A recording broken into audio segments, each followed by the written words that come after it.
ବାଲେଶ୍ୱରରେ ବଡ଼ ଧରଣର ଡକାୟତି ଯୋଜନା ବିଫଳ। ରେଲୱେ ଷ୍ଟେସନ ଭିତରେ ଏକ ପରିତ୍ୟକ୍ତ ଗୃହରୁ ଡକାୟତି ଯୋଜନା ପଣ୍ଡ କଲା ସହଦେବକୁଣ୍ଡା ଥାନା ପୋଲିସ।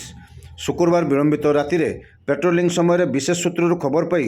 ରେଲୱେ ଷ୍ଟେସନର ମାଲଗୋଦାମ ନିକଟସ୍ଥ ଏକ ନିର୍ଜନ ସ୍ଥାନରେ ଏକ ପରିତ୍ୟକ୍ତ ଘରେ ଚଢ଼ାଉ କରିଥିଲା ପୋଲିସ।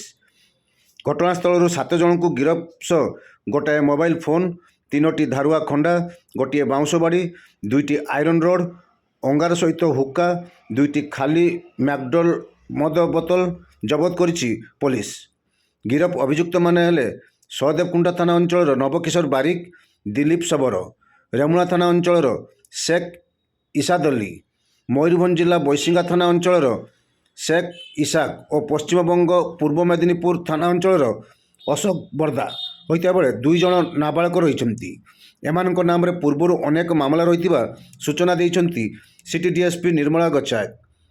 ତେବେ ଜିଲ୍ଲାରେ ବଡ଼ ଧରଣର ଡକାୟତିକୁ ବିଫଳ କରିଛି ସହଦେବକୁଣ୍ଡା ପୋଲିସ। ଏହି ସାମ୍ବାଦିକ ସମ୍ମିଳନୀରେ IIC Birendra Das, sub inspector S Samantaray ପ୍ରମୁଖ ଉପସ୍ଥିତ ଥିଲେ।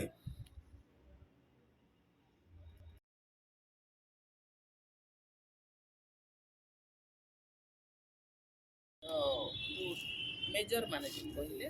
से ना गाँ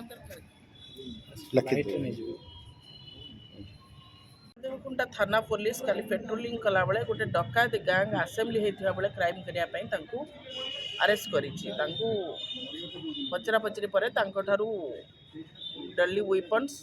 आमर प्रीवियस 427/25 केस चोरी होता छिनताई होता मोबाइल एसबू रिकवरी होती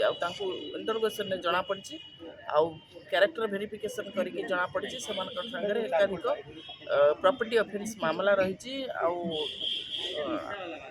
हत्या उद्यम भाई अपराध रही जोटा कि से कंटिन्यूअसली करुले से गैंग भी कन्फेस कर ट्रेन रु जाऊे लोक बस रु जाऊे लोक लेट नाइट रे जाऊे लोक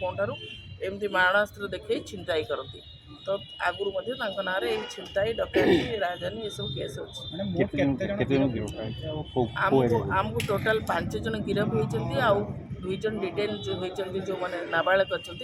से 5 जन जो गिरफ होती भर जड़े मयूरभंज जिलार 3 जन बालेश्वर जिलार आउ जड़े पश्चिम बंगाल हाँ एमाने जहाँ किसी भी घटे थी पारती कारण एवं युवपीढ़ी हिसाब से मैंने यंग अच्छा अबाट को जाइए ना एत केस अच्छी आ फ्यूचर रे भी मैंने बहुत क्राइम करें तो आमर गोटे केस कराई अरेस्ट कर फरवर्ड रखा।